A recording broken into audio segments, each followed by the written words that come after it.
নামাজ পাইছি কার মাধ্যমে? সব নবীজির মাধ্যমে, ঠিক কিনা বলেন? এখন নামাজ নিয়ে আমি একটু আলোচনা করব। আজকের মূল আলোচনার বিষয় হলো নামাজ।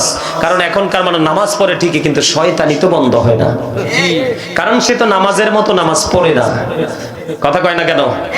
আপনি নামাজ পড়লে হবে না, ওই নামাজ পড়েন যেই নামাজের মধ্যে আছে তাকওয়া।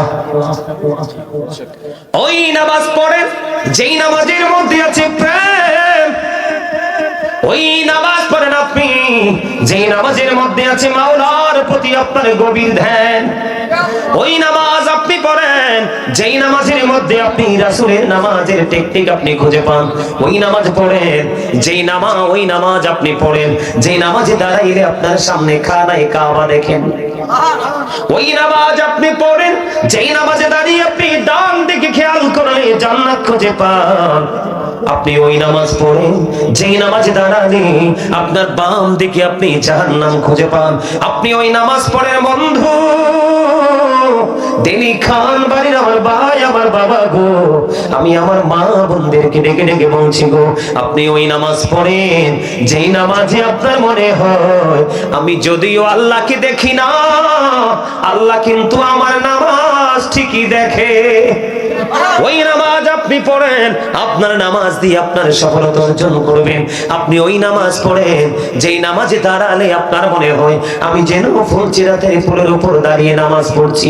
একটু যদি 19-20 হয়, একটু যদি অমনোযোগী হই, আমার ঠিকানা হয়ে যাবে জাহান্নাম। তার ফুলচিরাত মানেই হলো মনোযোগ আর অমনোযোগ। ফাওয়াইলুল লিল মুসাল্লিন আল্লাযীনা হুম, ঠিক কিনা বলায় আছে না নাই? অমনোযোগী নামাজের জন্য কঠিন আযাব বরাদ্দ। আপনি ওই নামাজ পড়েন যেই নামাজে দাঁড়াইলে মনে হয় আপনি ফুলচিরাতের পড়ে। আপনি ওই নামাজের নিয়তে দাঁড়িয়ে যান। আপনি ওই নামাজ পড়ে বন্ধু যেই নামাজ পড়লে আপনার মনে হয় এটা আপনার জীবনের শেষ নামাজ। নামাজ শেষ হইতে দেরি রে, আপনার পিছনে আজরাইল আছে। আপনি নামাজ শেষ করতে দেরি, আপনার আজরাইল আপনাকে চেপে ধরে প্রাণটাকে নিতে দেরি করবে না। ওই নামাজ পড়ে, ওই নামাজ পড়ার পরে আপনাকে কেউ মানুষ বানাতে হবে না, আপনি নিজে নিজেই মানুষ হয়ে যাবেন। কারণ আমার আল্লাহ বলেছেন তোমরা রুকুকারীদের সাথে রুকু করো, আকিমুস সালাতা ওয়া আতুজ যাকাত। আমার আল্লাহ বলেছেন তোমরা নামাজ কায়েম করো, তোমরা যাকাত আদায় করো। আমার আল্লাহ বলেছেন আকিমিস সালাত, তোমরা নামাজ কায়েম করো। কারণ ইন্নাস সালাতা তানহা আনিল ফাহশাই ওয়াল মুনকার, নামাজ মানুষকে খারাপ কাজ থেকে বাঁচিয়ে রাখে। সূরা আনকাবুতের মধ্যে আমার আল্লাহ বলতেছেন নামাজের মতো নামাজ পড়ো, ওই নামাজ তোমাকে মানুষের মতো মানুষ বানিয়ে দিবে, তোমাকে মিথ্যাহীন মানুষ বানিয়ে দিবে, জুলুমহীন মানুষ বানিয়ে দিবে, তোমাকে বন্ধু বিরামহীন ভাবে প্রেমের দরিয়ায় সাঁতার কাটা শিখিয়ে দিবে। ওই নামাজ তুমি পড়ো, ওই নামাজ তুমি একজন নামাজীর কারণে এই যদি দিল্লি খানবাড়ির আশেপাশে সব মানুষ যদি নষ্ট হয়ে যায়, তুমি যদি একজন ওই রকম নামাজি হতে পারো, একজন ওই রকম আমার নবীর প্রেমিক হতে পারো, তাহলে তুমি যতদিন বেঁচে থাকবে ততদিন ওই বাড়ির আশপাশের মানুষগুলো যদি অপরাধী সবাই ভালো থাকতে পারবে। আমার আল্লাহর কাছে পরিপূর্ণ নামাজ এবং ইমানদার এত প্রিয়। জোরে বলেন না সুবহানাল্লাহ। হযরত আবু হুরায়রা রাদিয়াল্লাহু তাআলা আনহু থেকে হাদিস বর্ণিত, খেয়াল করেন বন্ধু, হাসি উড়িয়ে দিন না। আমার সামনে হাজার হাজার মানুষ বসুক, এটার জন্য আমি কখনোই প্রত্যাশা করি না।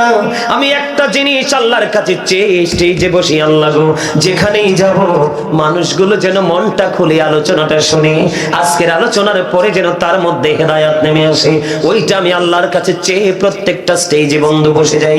আমি আপনাদেরকে বলি, মনের মতো যদি আপনি নামাজ পড়েন, আল্লাহ যেভাবে চায় সেইভাবে যদি আপনি নামাজ পড়েন, আপনার জীবন কত নেয়ামতে পরিপূর্ণ হয়ে যাবে বন্ধু। হাদিস শরীফের মধ্যে এসেছে বন্ধু, আমার রাসূল বলেছেন আসসালাতুল খামস ওয়াল জুমআতু ইলাল জুমআ ওয়া রমাদানু ইলা রমাদান ওয়া মুকাফফিরাতুল লিমা বাইনাহুন্না ইযা তুনিবাতিল কবাইর। আমার রাসূল বলেছেন বন্ধু 5 ওয়াক্ত নামাজ যদি পড়ো, 5 ওয়াক্ত নামাজের মধ্যে গ্যাপ আছে না নাই? আমার রাসূল বলেছেন জুমআতু ইলাল জুমআ, এক জুমা থেকে আরেক জুমার মাধ্যমে মধ্যেও গ্যাপ আছে, এক জুমা থেকে আরেক জুমা। আমার রাসূল বলেছেন রমাদান ও রমাদানু ইলা রমাদান, এক রমজান থেকে আরেক রমজানের মধ্যে 360 দিনের একটা গ্যাপ আছে। খেয়াল করেন বিষয়টা, 5 ওয়াক্ত নামাজের গ্যাপ গুলো ছোট ছোট। ওয়াল জুমাতু ইলাল জুমআ, এক জুমা থেকে আরেকটা জুমা 5 ওয়াক্ত নামাজের তুলনায় গ্যাপটা একটু বড়। জি। ওয়া রমাদানু ইলা রমাদান, এক রমজান থেকে আরেক রমজান, এই দুইটার মধ্যে বিশাল গ্যাপ। 365 দিনে বন্ধু এক বছর, আর 365 দিনে যদি এক বছর হয়, 30 60 দিন অথবা 29 বা 30 মিলে একদিন কম বেশি হবে। এই দিকে 30 দিন, ওই দিকে 30 দিন আমি মাইনাস করে দিলাম, আরো বাকি আছে আপনার আমার কাছে 305 থেকে 6 দিন। কথা বলেন না কেন? আমার রাসূল বলেছেন মুকাফফিরাতুল লিমা বাইনাহুন্না ইযা তুলিবাতিল কাবাইর। ও দিলি খান বাড়ির মানুষ, আমার ভাই আমার বাবা গো, মা বোনদেরকে বেশি বেশি করে বলছি গো, মা হৃদয় খুলে শোনো গো, আমি আমার বোনদেরকে বলছি গো, হৃদয় খুলে শোনো। কারণ প্রত্যেকটা মা যদি সচেতন হয় রে, সন্তান কখনোই অমানুষ হয় না। আমরা 5টা ভাই বন্ধু, আমার বাবা সরকারি চাকরি করতেন, গভর্নমেন্ট জব করতেন, বাবা সময় দিতে পারেনি। আমরা 5টা ভাই মানুষের মতো মানুষ হয়েছি। এই পুরো শাসনটাই ছিল আমার মায়ের, এখনো পর্যন্ত মায়ের কথার বাইরে যাই না। এই জন্য আমি আমার মা বোনদেরকে অ্যাক্টিভ হতে বেশি বেশি বলি। বাবা জীবন জীবিকার জন্য দৌড়াদৌড়ি করে ছোটাছুটি করে, বাবা সন্তানকে সময় দিতে পারে না। মা যদি যথাযথভাবে যদি যোগ্য হতে পারে, সন্তান কখনোই অযোগ্য হয় না। ঠিক কিনা বলেন? আরো জোরে বলেন ঠিক কিনা বন্ধু? ওই যে আমি একটু আগে বললাম আপনি কোন নামাজ পড়বেন, আমার দিকে তাকান বন্ধু। আমার রাসূল বলেছেন মুকাফফিরাতুল লিমা বাইনাহুন্না ইযা তুলিবাতিল কাবাইর। তোমার এক রোজা থেকে আরেক রোজার গ্যাপ, এক জুমা থেকে আরেক জুমার গ্যাপ, এক 5 ওয়াক্ত নামাজে ফজর থেকে জোহর, জোহর থেকে আসর, আসর থেকে মাগরিব, মাগরিব থেকে ইশা, এর মধ্যে যত গ্যাপ আছে ওই গ্যাপের সবগুলো গুনার জন্য কাফারা হয়ে যাবে ওই তোমার আগে পরের নামাজগুলো। যদি তুমি কবিরা গুনাহ থেকে বেঁচে থাকতে পারো, তাহলে নামাজ তোমার জন্য বর্ণনীয় নিয়ামত। বন্ধু, ওই যে পূর্বসূরি আমি আপনাদেরকে বলে, যারা আজকে ইসলামকে ধ্বংস করতেছে, আমাদের মতো দাড়িওয়ালা টুপিওয়ালা, আপনি দেখবেন তারা সুন্নাত নামাজ পড়ে না, নফল নামাজ পড়ে না। কথা বলেন না কেন? আমি কি ভুল বলেছি কিনা? দেখবেন তারা মসজিদের মিম্বরে যাবে, হুটহাট করে ফরজ পড়ে বের হয়ে যাবে, তারাও সুন্নাত নফল নামাজ পড়বে না এবং অন্যদেরকেও নামাজ পড়তে দিবে না। কারণ তারা তাদের যে পূর্বসূরি আইম্মায়ে কেরাম বুজুর্গ, তাদেরকে ফলো করে না, তাদেরকে সম্মান করে না। এই জন্য তাদের এই সমস্যা দিন দিন বিস্তৃত হয়ে যাচ্ছে। জি, রাসূল বলেছে কেউ যদি ইচ্ছে করে একটা সুন্নাত নামাজ ছেড়ে দেয়, আমি তাকে আমার উম্মত বলে স্বীকার করব না। তুমি যদি নবীর উম্মত হতে না পারো, তুমি আল্লাহর বান্দা হওয়ার যোগ্যতা তুমি রাখো না। কারণ নবীকে পাঠাইছে আল্লাহ, নবীজির মাধ্যমে আমাদের কাছে আল্লাহর পরিচয় জানিয়ে দিয়েছে। বন্ধু, আমি আপনাদেরকে বলে দেই, ইমাম বুখারী সিয়াসিত্তার অন্যতম হাদিস গ্রন্থ হলো বুখারী শরীফ। এই বুখারী শরীফের নির্মাতা ইমাম বুখারী, তিনি বন্ধু নামাজে দাঁড়িয়ে গেলেন। নামাজে যখন দাঁড়িয়ে গেলেন, নামাজ বিরামহীন ভাবে পড়তেছেন। নামাজ পড়তে পড়তে পড়তে পড়তে পড়তে পড়তে বন্ধু নামাজ শেষ হয়ে গেল। নামাজ যখন শেষ হয়ে গেল, নামাজ শেষ হয়ে যাওয়ার পরে এবার উনি ওনার ছাত্রকে একটা ডাক দিলেন। ছাত্রকে ডেকে বললেন, বাবু আমার কাছে আসো, এসে দেখো আমার জুব্বাটার নিচে কি যেন ঢুকিয়েছে। এবার বন্ধু ইমাম বুখারীর একটা ছাত্র উস্তাদের জুব্বাটা, পাঞ্জাবিটা উঠালেন। পাঞ্জাবিটা উঠিয়ে দেখে ওই পাঞ্জাবির নিচে বিষাক্ত ভেঙ্গুল পোকা, একটা দুইটা নয়, 10-10টা কামড় দিয়েছে। জোরে জোরে কন্যা আল্লাহু আকবার। কয়টা কামড় দিয়েছে? 10টা কামড় দিয়েছে। এবার ওই ছাত্র ওস্তাদকে প্রশ্ন করলো, হুজুর একটা ভেঙ্গুল পোকা কামড় দিলে সহ্য করা যায় না, একটা দুইটা নয় 10টা কামড় দিল গো হুজুর, তারপরেও আপনি নামাজটা ছাড়লেন না। এবার ইমাম বুখারী উত্তর দিলেন, আমি যখন নামাজে দাঁড়িয়ে গেলাম, নামাজে দাঁড়িয়ে যাওয়ার পরে যখন আমি আমার মালিকের দিকে খেয়াল করে আমি যখন কোরআন তেলাওয়াত শুরু করে দিলাম, কোরআন আমার কাছে এত বেশি মধুময় মনে হয়েছে, নামাজ আমার কাছে এত মধুময় মনে হয়েছে, এই মধুর স্বাদের কাছে বেঙ্গল পোকার বিষ আমার কাছে ইট ইজ নাথিং ম্যাটার, আমার কাছে কিছুই মনে হয় না। জোরে জোরে কন্যা সুবহানাল্লাহ। এই জন্যই তিনি হতে পেরেছে ইমাম বুখারী। আলহামদুলিল্লাহ বলেন না কেন? আর আপনারা আমার নামাজের স্টাইল কেমন জানেননি? ও মনে ধরলি নামাজ, পড়লি নামাজ সারা জীবন ভোর, মনে ধরলে নামাজ, পড়লি নামাজ সারা জীবন ভোর, নামাজ হইল না রে তোর নামাজের লইলি না খবর। মসজিদে পড়লে আচার সবার আগে যায়, নামাজ শেষে বাইরে শিশুদের টাকা খায়। নামাজ হইল না রে তোর নামাজের লইলি না খবর। নামাজের ভিতরে তোমায় মশায় কামড় দিলে, মশা তুমি আগে মারো রুকু সেজদা ফেলে। নামাজ হইল না রে তোর নামাজের লইলি না খবর। ঠিক না বে ঠিক? বন্ধু, তুমি এই নামাজ দিয়ে কোনোদিন তুমি আল্লাহ ওয়ালা হতে পারবা না। ওই নামাজ দিয়ে তুমি তোমার জীবনে কোনোদিন আলোর সন্ধান তুমি খুঁজে পাবে না। ওই নামাজ তুমি পড়তে পারবে ঠিকই, কিন্তু তুমি কখনোই গ্রহণযোগ্য বান্দাদের অন্তর্ভুক্ত হতে পারবা না। বন্ধু, আমি আপনাদেরকে বলে দেই, আপনারা হৃদয় খুলে শুনুন। ওই আমাদের পাশের দেশ ভারত উপমহাদেশে এসেছেন কি ইসলামের ঝান্ডা নিয়ে? খাজা গরিবে নওয়াজ, কথা বলেন না কেন? খাজা মঈনুদ্দিন চিশতি, ঠিক কিনা বলেন? আজমিরি হাসান সঞ্জেরি রাদিয়াল্লাহু তাআলা আনহু আসছে কিনা? এখন দেখলাম আমাদের দেশে খাজা গরিবে নওয়াজকে নিয়েও বিভিন্ন ধরনের বিরূপ মন্তব্য করে। নাউজুবিল্লাহ বলেন না কেন? খাজা গরিবে নওয়াজ তিনি কম পক্ষে 70 বছর, কত বছর? 70 বছর। কম পক্ষে তিনি 70 বছর এশারের নামাজ পড়ে ফজর পর্যন্ত তিনি ঘুমায় নাই। ও বন্ধু, ইমাম আজম আবু হানিফা রাহমাতুল্লাহি আলাইহি মিনিমাম 40 থেকে 50 বছর এশারের ওযু দিয়ে ফজর নামাজ পড়ছে। জোরে জোরে কন্যা সুবহানাল্লাহ। এই জন্য বন্ধু, তাদের প্রতি তাদের শ্রদ্ধা, ভালোবাসা, প্রেম নাই। এই জন্য তাদের নামাজের মধ্যে কোনো মায়া নাই। কথা বলেন না কেন? এই জন্য তাদের নামাজে কোনো সৌন্দর্য নাই। নামাজ দিয়ে কোনো সফলতা অর্জন করা যায় না। ঠিক কিনা বলেন? আর জোরে বলেন ঠিক না বে ঠিক? বন্ধুরে আমার, বন্ধু, নামাজকে যদি নামাজের মতো পড়তে না পারেন, ইচ্ছে করে যদি নামাজ ছেড়ে দেন, আপনার মতো হতভাগার কেউ হবে না। বন্ধু, একজন নবী আছে মূসা কালিমুল্লাহ। মূসা স্পোক টু আল্লাহ। মূসা আল্লাহর সাথে কথা বলেছে, জানেননি? 1 লক্ষ খেয়াল করেন, বিরক্ত হন, ছেড়ে দিব না। আমার কিন্তু মাইক ছাড়ার সময় হয়ে গেছে, 1.5 ঘন্টা হয়ে গেছে। আর কি মাইক ছেড়ে দিব নাকি আরেকটু আলোচনা শুনবেন? ওই যে আমার এই যুবক ভাইটা, তার টুপি নাই, কিন্তু সে নিবিড়ে চুপি চুপি বলে, না না হুজুর, মাইক ছাড়া যাবে না। তার মানে ওয়াজ তার কাছে মজা লাগছে। যার কাছে ওয়াজ মজা লাগবে রে, সেই হলো ইমানদার। কথা বলেন না কেন? যার কাছে নামাজ মজা লাগবে, সেই হলো ইমানদার। যার কাছে কোরআন তেলাওয়াত মজা লাগবে, সেই হলো ইমানদার। যে মা বাবাকে ভালোবাসতে, মা বাবার সেবা করতে স্বচ্ছন্দ বোধ করে মজা পায়, সে হলো ইমানদার।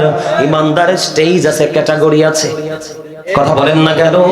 আমি আপনাদেরকে বলে দেই বন্ধু, মূসা কালিমুল্লাহর দরবারে একজন নারী আসলো। খেয়াল করেন, গভীরভাবে খেয়াল করেন। মূসা কালিমুল্লাহর দরবারে একজন নারী আসলো। একজন নারী এসে তিনি মূসা কালিমুল্লাহর কাছে বলতেছে, ওগো নবী মূসা, আপনি তো আল্লাহর সাথে কথা বলেন, আমি একটা ফয়সালার জন্য এসেছি। কি রে, কি বলে দেই না, কি তোর ফয়সালা? এবার মূসা কালিমুল্লাহকে বলল, ওগো আল্লাহর নবী, আমি ব্যভিচার করেছি। নাউজুবিল্লাহ। কি করেছি? ব্যভিচার বুঝেননি? মানে বিয়ে করা স্বামী না, তার সাথে ফিজিক্যাল মেলামেশা হয়েছে, যৌন চাহিদা মিটিয়েছে। নাউজুবিল্লাহ বলেন। ওগো আল্লাহর নবী মূসা, আমি অবৈধভাবে মেলামেশা করেছি। এই ব্যভিচারের মাধ্যমে আমার গর্ভে সন্তান এসেছে। এই সন্তানটা আমি প্রসব করেছি। ও আল্লাহর নবী মূসা, এই সন্তান যখন পৃথিবীতে আসলো, আমি নিজেই সন্তানটাকে গলা টিপে হত্যা করেছি। আমি সন্তানটাকে গলা টিপে মেরে ফেলেছি। মেরে ফেলার পরে আমি আমার আল্লাহর কাছে তাওবা করেছি। ওগো নবী, বলে দেন আমার আল্লাহ আমার তওবা কবুল করছেনি। এই কথা বলতে দেরি মূসা কালিমুল্লাহ একটা ডাক দিয়ে বলল, যাও যাও, যাও, তুমি আমার দরবার থেকে বের হয়ে যাও। বন্ধু মুসা কালিমুল্লাহ মহিলাটাকে তার দরবার থেকে তাড়িয়ে দিলেন। ওই মহিলাটাকে তাড়িয়ে দিতে দেরি, সঙ্গে সঙ্গে মুসার দরবারে জিব্রাইল আসতে দেরি করলো না। জিব্রাইল আলাইহিস সালাম এসে বললেন, ওগো আল্লাহর নবী মুসা, আমার আল্লাহ জানতে চেয়েছে আপনি ওই মহিলাটাকে কেন তাড়িয়ে দিলেন। মুসা কালিমুল্লাহ বললেন, ওই মহিলা অত্যন্ত জঘন্য পাপী। এবার ওই জিব্রাইল আমিন বললেন, ইয়া মুসা, ও আল্লাহর নবী মুসা, আপনার কাছে এই মহিলাটাকে সবচেয়ে জঘন্য পাপী মনে হয়েছে। আমার আল্লাহ জানিয়ে দিয়েছে, যারা ইচ্ছে করে নামাজ ছেড়ে দেয়, নামাজ পড়ে না, ওই ব্যভিচারিণী নারী, সন্তান হত্যাকারিণী নারীর চাইতেও ইচ্ছে করে যে নামাজ ছেড়ে দেয়, সে তার চাইতেও জঘন্য। জোরে জোরে কন্যা নাউজুবিল্লাহ। নামাজের কদর কত বুঝেননি? আর জোরে বলেন, নামাজ কি জিনিস বুঝতেছেননি? বন্ধু, প্রেয়ার ইজ দ্য কি টু প্যারাডাইস। নামাজ হলো জান্নাতের চাবি, মিফতাহুল জান্নাতিস সালাত। নামাজ বেহেশতের চাবি। বন্ধুরা, মিফতাহুস সালাতিত তুহুর। আর নামাজের চাবি হলো পবিত্রতা। আপনি নামাজ পড়লে জান্নাতের চাবি পাবেন, আর পবিত্রতা অর্জন করলে নামাজের চাবি খুঁজে পাবেন। জোরে জোরে কন্যা সুবহানাল্লাহ। ভুলে গেলে চলবে না। আপনাদের আমার মনে হয় আপনাদের দিল্লি গ্রামের মানুষের কাছে জান্নাতের টিকিট আছে। সুবহানাল্লাহ।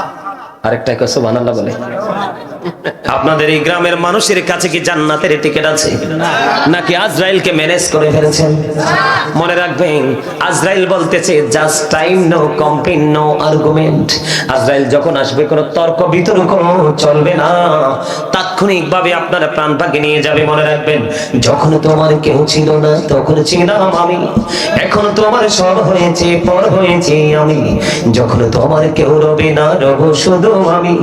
আমার কাছে আসতে হবে, মনে রেখো তুমি। তোরা চাসনি কিছু, তোরা চাসনি কিছু কারো কাছে খোদার মদদ ছাড়া।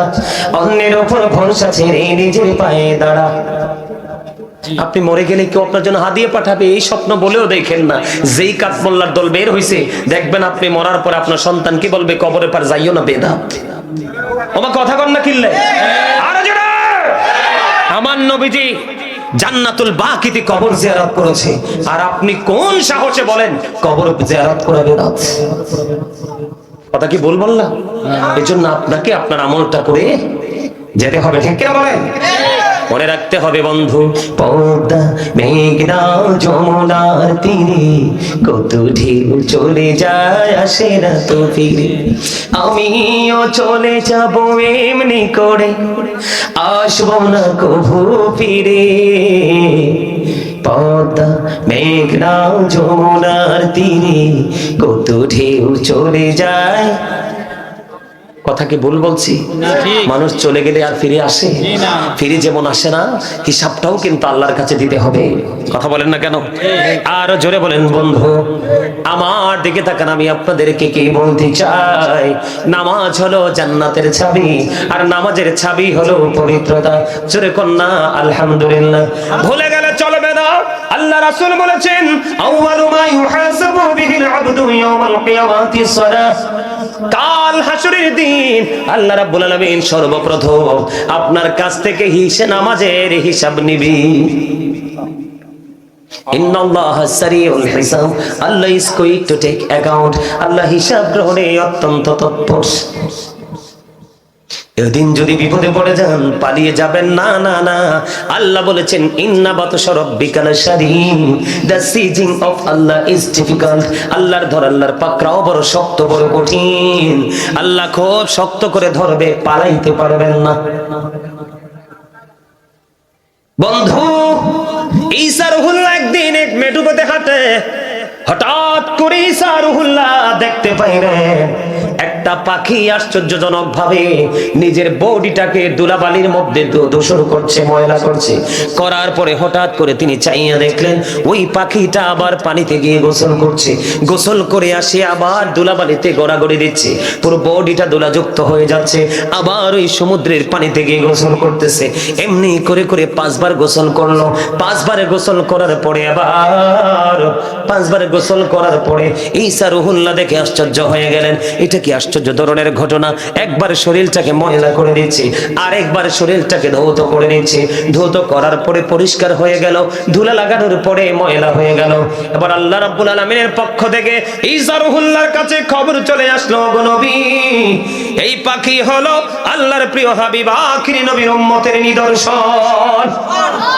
জোরে জোরে কন্যা সুবহানাল্লাহ। এটার বাস্তব প্রবন্ধ, যখন সে অন্যায় করবে তার শরীরটা কি হয়ে যাবে, ওই সাদা দিলে কাদা লাগলে যেমন হয়, তার শরীরটা আমল নামাটা নোংরা হয়ে যাবে। যখন সে নামাজ পড়বে তার এই নোংরা জিনিস দূর হয়ে পরিষ্কার হয়ে যাবে। এটা ঈসা নবীর জীবনীতে নয়, ও বন্ধু, হাদিস শরীফের মধ্যে এসেছে। হাদিস শরীফের মধ্যে এসেছে ভিন্নভাবে। আপনার আমার প্রাণের রাসূল বলেছে, তোমাদের বাড়ির আঙিনায় যদি কোনো পুকুর থাকে, কোনো খাল থাকে, কোনো নদী থাকে, এক কথায় কোনো জলাশয় যদি থাকে তোমাদের বাড়ির আঙিনায়, তোমরা যদি এই জলাশয়ের মধ্যে দৈনিক 5 বার যদি গোসল করো, তোমাদের শরীরে কোনো ময়লা থাকবে না। 5 বার গোসল করলে তোমার শরীরে কোনো ময়লা, কোনো দুর্গন্ধ থাকবে না। ঠিক তেমনি ভাবে তুমি যদি 5 ওয়াক্ত নামাজ যদি সঠিকভাবে পড়তে পারো, তাহলে তোমার আমল নামায়ও কোনো গুনাহ থাকবে না। জোরে জোরে কন্যা সুবহানাল্লাহ। আরেকটু মহব্বতে বলুন না সুবহানাল্লাহ। তাহলে নামাজের দরকার আছে না নাই? নামাজ কত বড় নিয়ামত বন্ধু। হযরত আবু যর রাদিয়াল্লাহু তাআলা আনহু থেকে হাদিস বর্ণিত। আমার দিকে খেয়াল করেন, আমার রাসূল শীতের দিনে বের হলো। আপনাদের বেইলি খানবাড়ির আশেপাশে শীতের দিনে গাছের পাতা ঝরেনি? জি। সব পাতা ঝরেনি? সব পাতা বলে ঝরে, সব ঝরে না। কিছু সুপারি গাছ, নারকেল গাছ, তাল গাছের পাতা ঝরে সব শীতের দিনে। খেজুর গাছ এদিকে সব সময় ঝরে? এটি টাইম মতো ঝরে, নাহলে সব গাছের পাতাই শীতের দিনে আসলে ঝরে যায়। ঠিক কিনা বলেন? বিরামহীন ভাবে ঝরে। গাছের দিকে তাকাইলে দেখা যায় গাছটা শূন্য, আর মাটির দিকে তাকাইলে দেখা যায় পাতায় পরিপূর্ণ। ঠিক না ভাই? এই এই এই কি কথা, কি কথা বলা যাবে না? আমি শেষ পর্যন্ত চলে আসছি। তোমাদের নসিব ভালো, তোমরা যে শেষ সময় হইলেও জান্নাতের বাগানে বসছো, খুশনসিব। শেষ ভালো যার, সব ভালো। আমি শেষের দিকে চলে আসছি, ডিস্টার্ব করো না ভাই। তোমরা তো সব সময় মোবাইল নিয়ে থাকো, এই জন্য এটার হিসাব বুঝো না। তোমরা যেটা নিয়ে থাকো এটা তোমাদেরকে জাহান্নামে পৌঁছাবে, কারণ এটার মধ্যে যা আছে সব ইহুদিদের কালচার। কার? হাও কয় না, নাও কয় না, কার? কার? ঠিক না ভাই? ঠিক না? ইহুদি সম্পর্কে আল্লাহ কি বলেছে? এই জালিবেদ চিরনি, জালিবেদ, হ্যাঁ, একদম মুখে তালা দিয়ে বসে থাকো। ভদ্রতার সাথে কথা বললে বলবা, না হয় চুপ করে বসে থাকবা, আর না হয় বাড়ি যেয়ে বসে থাকো। তাবারুকের একটু আগে চলে আসে তাবারুক নিয়ে যাবা, যাও। যারা শুরু থেকে মাহফিল শুনতেছে তাদেরকে তাবারুক দিব আমরা একটা করে, আর যারা পরে আইবো তাদেরকে দিব 2টা।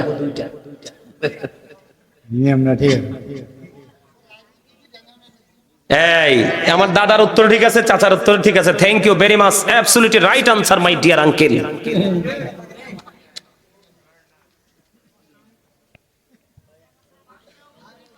আমার নবীজি শীতের দিনে বের হলো। শীতের দিনে বের হওয়ার পরে এবার রাসূল চাইয়া দেখলেন শীতের কারণে শুষ্ক হয়ে গাছের পাতাগুলো ঝরে ঝরে পড়ছে। আমার নবীজি গাছের ডাল 2টা ধরলো। 2টা ঢাল ধরার পরে আবু জরকে একটা ডাক দিল, রে আবু জর। আবু জর উত্তর দিলেন, লাব্বাইকা ইয়া রাসূলুল্লাহ, নবী গো আমি হাজির গো। এবার আবু জর যখন কাছে আসলেন, আমার নবীজি একটা ডাক দিয়ে বললেন, রে দেইলি খান বাড়ির মানুষ, ভাই আমার বাবা গো, বাবুনদেরকে বলছি গো, এই ওয়াজ শুধু পুরুষের জন্য নয়, সবার জন্য। আমার নবীজি আবু জরকে ডাক দিয়ে বললেন, রে আবু জর, চাইয়া দেখো শীতের কারণে গাছের পাতাগুলো শুষ্ক হয়ে জোরে জোরে পড়ছে। রে আবু জর, আল্লাহর কোন প্রিয় বান্দা যখন আল্লাহ রাব্বুল আলামিনকে রাজি করার জন্য আল্লাহর কুদরতি কদমে যখন নামাজের মাধ্যমে কপালটা লাগাইয়া সিজদা দিয়ে দেয় আল্লাহর কুদরতি কদমে, ওই শীতের দিনের গাছের পাতাগুলো যেমনি ঝরে ঝরে পড়ে যায়, ঠিক তেমনি ভাবে ওই নামাজের আমল নামা থেকে শীতের দিনের পাতার মতো ও বন্ধু তার গুনাহগুলি বিরামহীন ভাবে ঝরতে থাকে। জোরে জোরে কন্যা সুবহানাল্লাহ। তাহলে ওই নামাজ দরকার আছে না নাই? ডিজিটাল নামাজ পড়বেন না কি একবারে রাসূলের মতো করে পড়বেন? এই ডিজিটাল নামাজ পড়ার কারণে মানুষ অন্যায় অপরাধ ছাড়তে পারে না। ও বন্ধু, জুলুম করা ছাড়তে পারে না। শেষ করে দিচ্ছি। কানে কানে কথা কোন কেন? তো পার্সোনাল কথা হইলে ফোনে কইবেন। আমার কথা কি বুঝতে পারছেন? কি শীতের দিনে গাছের পাতা যেমনি ঝরে যায়, নামাজের আমল নামা থেকে ঠিক তেমনি ভাবে গুনাহগুলো ঝরতে থাকে। জোরে জোরে বলেন না সুবহানাল্লাহ। ওই নামাজ আমাদের পড়ার দরকার আছে না নাই? আরো জোরে বলেন। আরেকটু মহব্বতে। কিন্তু নামাজ পড়ার কিছু কন্ডিশন আছে। রাসূল বলেছেন, মান সাল্লাল বারদাইনি দাখালাল জান্নাহ, যে ব্যক্তি শীতল সময়ের 2 ওয়াক্তের নামাজ পড়বে তার ঠিকানা হয়ে যাবে জান্নাত। সুবহানাল্লাহ। সে যাবে কোথায়? শীতল সময়ের 2 ওয়াক্তের নামাজ বুঝতে পারছেন নি? শীতের দিনে না, শীতল সময় মানে ঠান্ডা সময়। ঠান্ডার সময় ওই 2 ওয়াক্তের নামাজ, একটা হলো ফজরের নামাজ, আরেকটা হলো আসরের নামাজ। যেই ব্যক্তি ফজর এবং আসরের নামাজ প্রতিদিন কন্টিনিউয়াসলি পড়তে থাকবে বন্ধু, সে যাবে জান্নাতে। তোমরা তো রাত্র 12টা পর্যন্ত মোবাইল টিপো, মোবাইলে গেমস খেলো, এবং সবচেয়ে বড় নষ্ট কাজ তোমরা আইপিএল বিপিএল খেলা শুরু হইলে জুয়াটাও খেলো। কথা কয় না কেন? জুয়া খেলতে খেলতে তোমার রাত তুমি পার করে দাও, কিন্তু ফজরের নামাজের সময় তোমার খবর থাকে না। ঠিক না ভাই? আমার রাসূল আরো বলেছেন, মান তারাকা সালাতাল আসরি ফাকাদ হাবিতা আমালুহু, যেই ব্যক্তি আসরের নামাজ ছেড়ে দিল তার যেন সব আমল যেন বিনষ্ট হয়ে গেল। যে আসর ছেড়ে দেয় তার সব আমল বন্ধু ধ্বংস হয়ে যায়। নামাজ পড়লেই শুধু চলবে না, সিস্টেম বুঝে টেকনিক অবলম্বন করে নামাজ পড়তে হবে। আর ওই নামাজের মধ্যে থাকতে হবে ধৈর্য, নামাজের মধ্যে থাকতে হবে ধীরস্থিরতা, নামাজের মধ্যে থাকবে পোশাক আশাকের যে সৌন্দর্য। বন্ধু, নামাজের মধ্যে থাকতে হবে পবিত্রতার যে কাঠামো, সেই সব কিছু করবে, তখনই তুমি সফল হয়ে যাবে। জোরে বলেন না সুবহানাল্লাহ। আরো জোরে বলেন না সুবহানাল্লাহ। এই সমস্যা আমার দিকে তাকান। তোমরা তো নামাজ পড়ো যুবক, কিন্তু তোমরা পায়জামা পাঞ্জাবি রেখে তোমরা জিন্স প্যান্ট পরে মসজিদে যাও। আছে না নাই? জি আছে। জিন্স প্যান্ট পরে মসজিদে যাওয়ার লোক আছে না নাই? আছে। আরো জোরে কথা বলেন না কেন? পাঞ্জাবি পরো না, টুপি পরো না, যেটা অসভ্য পোশাক সেইটা পরো। টুপির জন্য একটু কথা বলেন না কেন? জিন্স প্যান্ট সভ্য পোশাক না অসভ্য পোশাক? কথা বলেন না কেন? আপনাদের বক্তব্যের উপর নির্ভর করে আমি ফয়সালা দিব। জিন্স প্যান্টটা কি কালা না সাদা? কালা। কালা কারা? বুখারী শরীফের মধ্যে এসেছে বন্ধু, যেই ব্যক্তি টাকনুর নিচে ঝুলিয়ে ঝুলিয়ে পোশাক পরবে তার ঠিকানা হবে জাহান্নাম। আমি আপনাদেরকে বলি, আপনার আমার প্রাণের রাসূল তিনি কি বলেছেন? এদিক তাকান। আপনার আমার প্রাণের রাসূল তিনি কি বলেছেন বন্ধু? কোরআনে, আমি কোরআন থেকে আগে বললে, নারীর পর্দা হলো মাথা থেকে পা পর্যন্ত ঢেকে রাখতে হবে। এটা হলো নারীদের জন্য পর্দা, এই পর্দা করা নারীদের জন্য ফরজ। আর আপনি আমি পুরুষ, পুরুষের পর্দা করার সিস্টেম আলাদা। আল্লাহ বলেছেন, লিবাসুত তাকওয়া যালিকা খায়র, আল্লাহর কাছে সবচেয়ে পছন্দের পোশাক হলো তাকওয়ার পোশাক। ও দেরে খানবাড়ির আমার যুবক বন্ধুরা, তোমরা কথাটা প্রাণ খুলে শোনো। আমি তোমাদের এদিকে তাকায়া বলতেছি, এদিক তাকাও। পুরুষের পোশাক পুরুষের ফরজ, নারীর যেমন পর্দা ফরজ পুরুষেরও তেমন পর্দা ফরজ। পুরুষের পর্দা হলো বন্ধু, লুঙ্গি বলেন, প্যান্ট বলেন, পায়জামা বলেন, ট্রাউজার বলেন, যেটাই পরেন আপনার উপর দিয়া থাকবে নাভি বরাবর, আর নিচে দিক দিয়ে থাকবে টাকনুর উপরে। নাভির উপরে রাখতে হবে, কোনোভাবে আপনি নাভির নিচে পড়তে পারবেন না। উপর দিয়ে রাখতে হবে নাভি বরাবর, আর নিচের দিক দিয়ে রাখতে হবে টাকনুর উপরে।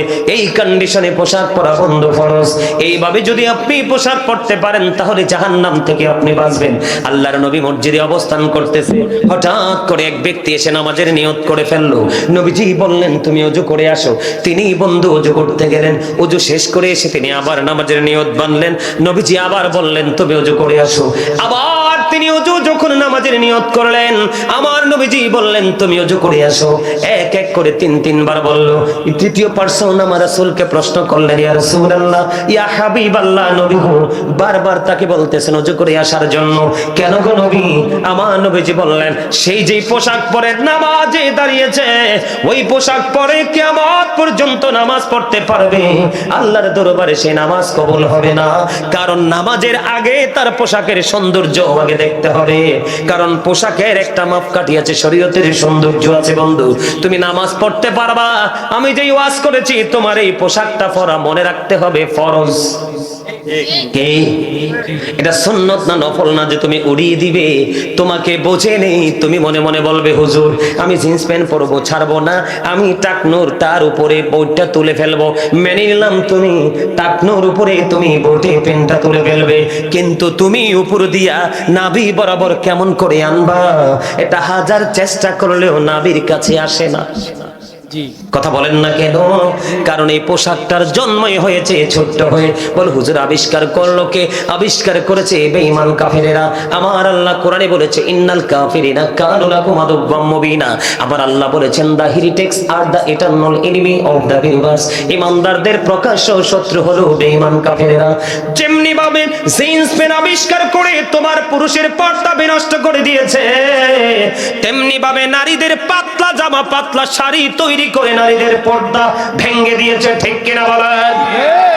এখনকার নারীরা যখন জামার সাথে ওড়নার সাথে যখন ওড়না মাথায় দেয়, তখন মনে হয় যেন ফেলুন জাল মাথায় দিছে। কথা কয় না কেন? আমরা তিনটা বাঁশ দিয়ে একটা জাল বানাইতাম, মাছ ধরছি অনেক। এটাকে আমরা কুমিল্লায় আমরা ফেলুন জাল কই, মনে হয় যেন জাল মাথায় দিছে। আল্লাহ রাসূল বলেছেন, যেই পুরুষ আমার দিকে তাকান, যেই পুরুষ পোশাক পরার পরেও তার লজ্জাস্থান দেখা যায়, সেই পুরুষ হলো ল্যাংটা পুরুষ। যেই নারী পোশাক পরার পরেও তার অঙ্গ দেখা যায়, সেই নারী হলো উলঙ্গিনী নারী। আমার কথা নয়, হাদিস শরীফের কথা বন্ধু। তাহলে নারী যেমন বিপদে, পুরুষও তেমন বিপদে। গায়ের জোরে কিছু করো না, তুমি দুনিয়ার যা খুশি তাই করো, কিন্তু আলেমদের সাথে যোগ্য আলেম হতে হবে, দক্ষ আলেম হতে হবে। তাদের সাথে প্রেমের ডুরি লাগাইয়া তুমি তোমার রাস্তাটাকে সঠিকভাবে পরিচালনা করো, তাহলেই তুমি ধন্য হয়ে যাবে, অন্যথায় তুমি হবে নগণ্য। আমার কথা কি বুঝতে পারছেন? খারাপ লাগছে? জিন্স প্যান্টটা পরা যাবে? ও যুবক, তোমাদেরকে পরে প্যান্টটা পরো না। ওই দিন দেখি একটা জানেননি প্যান্ট পরছে, পুরো হাঁটুটা দেখা যায়, পুরো হাঁটুটা দেখা যায়, প্যান্টটা ছিঁড়া। আমি ছেলেটাকে বললাম, তুমি আমাকে বলো, তুমি কি দোকানদার কি ছিঁড়া টাকা দিয়েছো? বলে হুজুর আপনি কি বললেন, ছিঁড়া টাকা তো অচল। যদি টাকা ছিঁড়া অচল হয়, তোমার ছিঁড়া প্যান্টটাও তো অচল হওয়ার কথা ছিল। কথা বলেন না কেন? ছিঁড়া টাকা যদি বাংলাদেশের মুসলমানের কাছে অচল হয়, তাহলে ইহুদিদের এই ডিজিটাল পোশাক, অসভ্য পোশাকটা তুমি ইমানদার হিসাবে তোমার কাছে অচল হওয়ার কথা ছিল। যেহেতু তুমি অচল বলে ঘোষণা দিতে পারো না, তোমার ইমানে গলদ আছে। ঠিক কথা বলেন না কেন? আরো জোরে বলেন না। আমি আপনাদেরকে একটা এক্সাম্পল দেই। হযরতে আবু বকর সিদ্দিক রাদিয়াল্লাহু তাআলা আনহু ইসলামের জন্য সব সম্পত্তি খরচ করে দিল। খরচ করতে করতে করতে করতে বন্ধু একেবারে দুস্থ হয়ে গেল। বন্ধু, তিনি যখন দুস্থ হয়ে গেল, একদিন হঠাৎ করে আযান দিয়ে দিল। কিন্তু হযরতে আবু বকর আজকে নামাজে যেতে পারে না। কেন যেতে পারে না? তোনার পোশাক পর্যন্ত নাই। নামাজ পড়তে হলে শরীয়তের শর্ত মেনে পোশাক পরতে হবে। আবু বকরের শরীরে পোশাক নাই, ছোট্ট একটা জামা উনি পরে রেখেছে বন্ধু। এবার তিনি কি করলেন, ওই ছোট্ট জামার সাথে বালিশের গিলাপ ছেড়ে তিনি জোড়া লাগাইলেন। জোড়া লাগাইতে গিয়ে তিনি খেজুর কাটাকে সুই বানালেন, খেজুর পাতাকে সুতা বানালেন। তিনি খেজুর কাটা এবং পাতা দিয়ে জামাটাকে লম্বা করে করে বানালেন। লম্বা করে নামাজ পড়ে যাইতে দেরি হয়েছে কিনা বলেন? যখন দেরি হয়ে গেল, আমার নবীজি মসজিদের গেইটে যাইতে দেরি ডাক দিয়ে বললেন, রে আবু বকর, আমি থাকা অবস্থায় তোমাদের এই অবস্থা, আমি চলে গেলে না জানি কি অবস্থা হবে। আবু বকর ডেকে ডেকে বললেন, ইয়া রাসূলুল্লাহ, আমি ইচ্ছে করে এমনটি করিনি গো নবী। এবার নবীজি নামাজ শেষ করে ফেললেন। নামাজ শেষ করার পরে এবার নবীজি যখন মসজিদের গেইটে বাইর হয়ে যাবে, কদম বাড়িয়ে দিলেন। এবার চাইয়া দেখলেন জিবরাইল আলাইহিস সালাম খেজুর পাতার পোশাক পরে আমার নবীর সামনে জোরে জোরে কন্যা সুবহানাল্লাহ। এবার আমার নবীজি একটা ডাক দিয়ে বললেন, রে জিবরাইল, আপনি যখন আমার কাছে আসেন অত্যন্ত সুন্দর সুন্দর জান্নাতি ড্রেস থাকে, কিন্তু আজকে কেন খেজুর পাতার পোশাক? এবার জিবরাইল ডাক দিয়ে বললেন, ইয়া রাসূলুল্লাহ, ইয়া হাবিবাল্লাহ, নবী গো, আপনি চাইয়া দেখেন আবু বকরের পরনে খেজুর পাতার পোশাক। জোরে জোরে কন্যা সুবহানাল্লাহ। ওগো নবী, আবু বকরের সব তিনি দিনের জন্য, আল্লাহর সন্তুষ্টির জন্য তিনি দান করে দিল।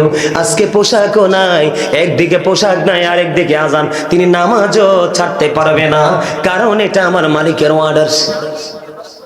এবার আবু বকর চিন্তা করলেন, নামাজ ছাড়বো না, খেজুর পাতা দিয়ে জামা বানাইয়া তিনি নামাজ পড়তে গেলেন।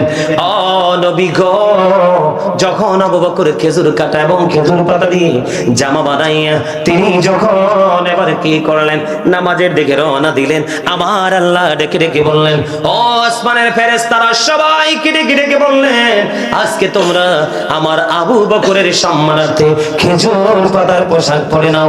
ও নবী গো, ইয়া রাসূলুল্লাহ, ইয়া হাবিবাল্লাহ, নবী গো, আজকে আমি জিবরাইল না, ও বন্ধু, শুধু আমি জিবরাইল না, আজকে আসমানের সকল ফেরেশতারা আজকে আবু বকরের সম্মানার্থে খেজুর পাতার পোশাক পরেছি। জোরে জোরে কন্যা সুবহানাল্লাহ। ওই নামাজ পড়েন, আমি আপনাদেরকে বলি, আল্লাহ বলেছেন, আল্লাযীনা আমানু, যারা ঈমান এনেছে, ওয়া কানু ইয়াত্তাকুন, এবং তাকওয়া অবলম্বন করেছে, লাহুমুল বুশরা, তাদের জন্য সুসংবাদ, ফিল হায়াতিদ দুনিয়া, দুনিয়ার জীবনে, ও ফিল আখিরা, এবং পরকালের জীবনে। আপনি যদি ঈমান আনার পরে যদি তাকওয়া সম্পূর্ণ ব্যক্তি হতে পারেন, আমার আল্লাহ আপনাকে সুসংবাদ দিয়েছে দুনিয়ার জীবনে ও পরকালের জীবনে। জোরে জোরে বলুন না সুবহানাল্লাহ।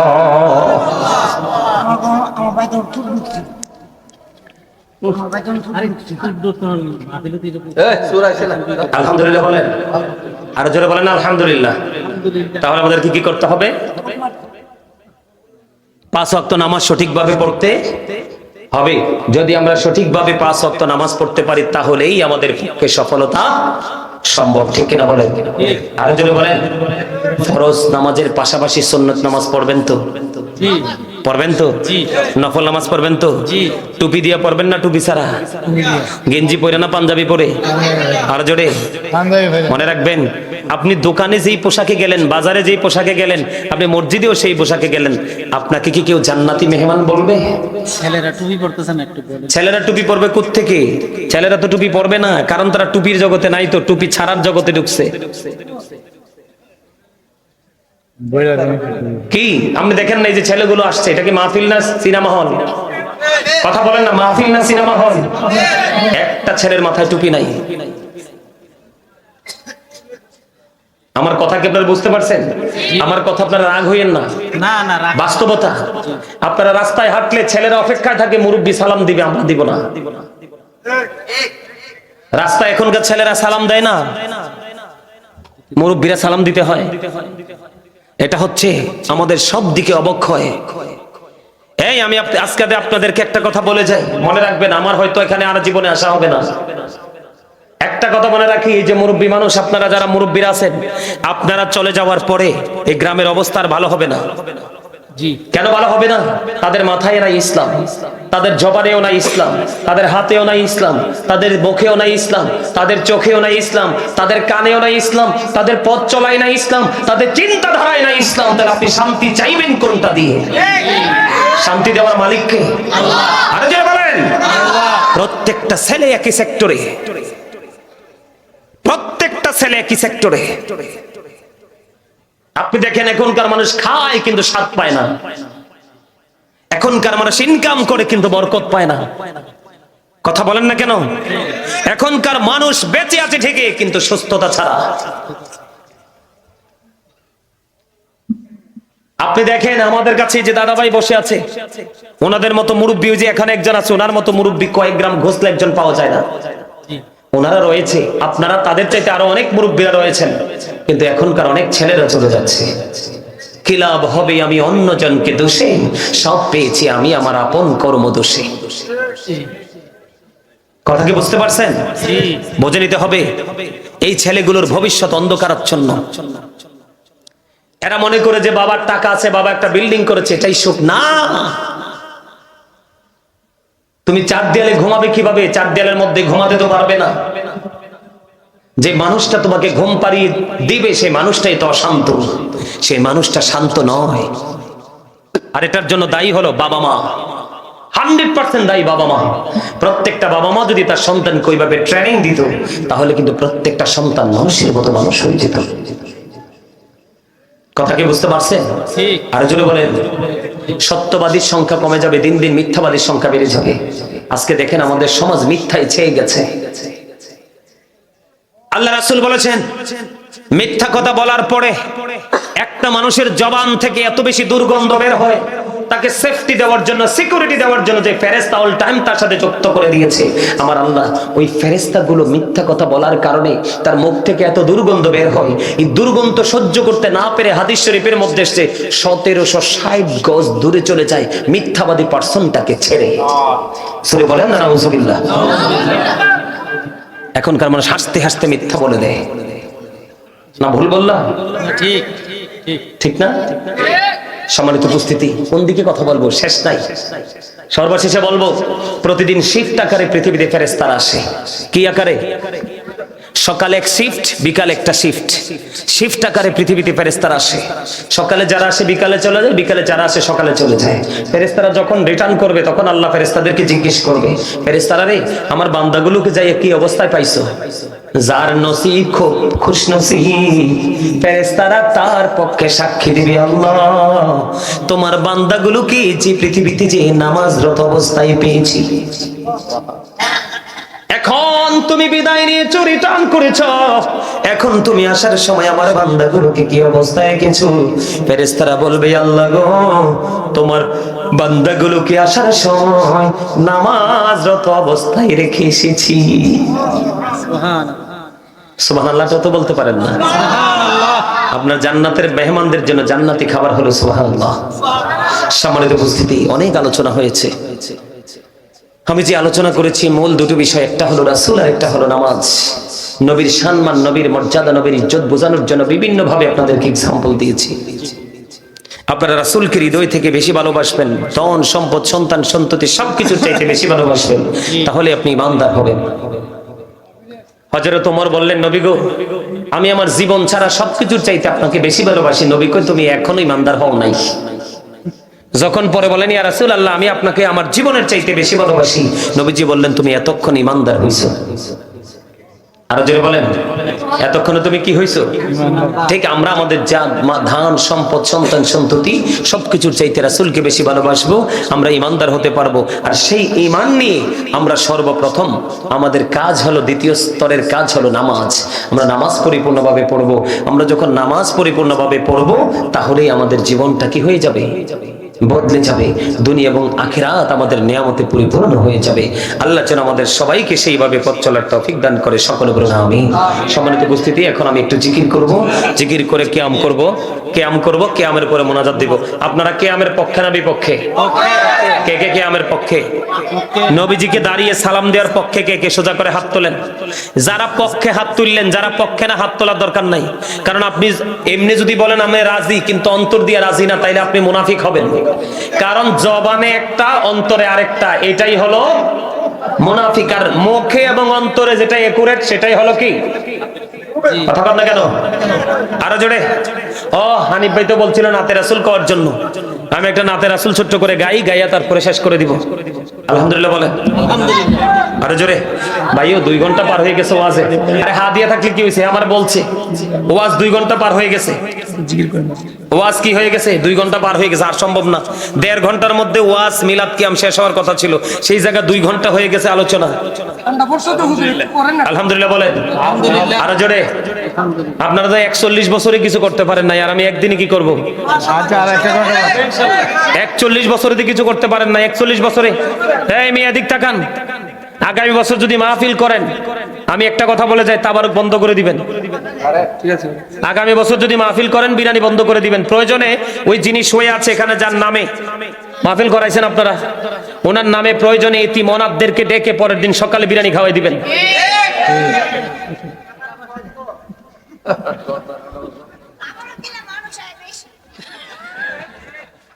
ছোট্ট একটা বাচ্চা, সেও কিন্তু কৌশলটা বুঝতে পারছে। আরে ভাই, আমাদের তো লজ্জা থাকা উচিত। আমি আল্লাহ রাসূলের বাণী, এই আমার দিকে তাকাও, এটা হাসির জায়গা না। আল্লাহ রাসূলের বাণী আলেমরে সে শোনাবে, আমি সেটা শুনবো না?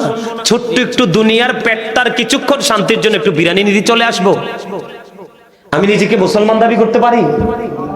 কথা বলেন না। একটু নিজের বিবেককে প্রশ্ন করেন যে আল্লাহ আমাকে তো নিয়ামত দিয়ে পাঠিয়েছে, যে নবীকে আমার জন্য রহমত হিসেবে পাঠিয়েছে, সে আল্লাহ এবং রাসূল সম্পর্কে হুজুররা এত সুন্দর করে বয়ান দিল, আমি শুনতে আসবো না? আর ওই কর্তৃপক্ষ একটু তাবারুক দিবে, সেটা আমি খেতে চলে আসবো? ওই যে বললাম না, আমাদের বিবেক, বিবেক হলো আল্লাহর দেওয়া একটা নূর। যে বিবেক নামক নূরের অধিকারী হয়েছে সে পরিপূর্ণ সাকসেস। আর বিবেক নামক নূর যে পায় নাই, তার মতো হতভাগা কেউ হতে পারে না। ঠিক কিনা বলেন? নোয়াখালীর ভাষা একটা গজল গাইবো। আর মৃত্যুর কিছুক্ষণ আগে আলা হযরত একটা গজল লিখেছিলেন। হানিফ ভাই গজল শোনার জন্য 1000 টাকা হাদিয়া দিয়েছে। মারহাবা বল, আর জোরে বলেন মারহাবা, আরেকটু মারহাবা বলেন মারহাবা। গজলটা কি গাইবো? আপনারা আমার সাথে সুর দিবেন তো? আর জোরে বলেন।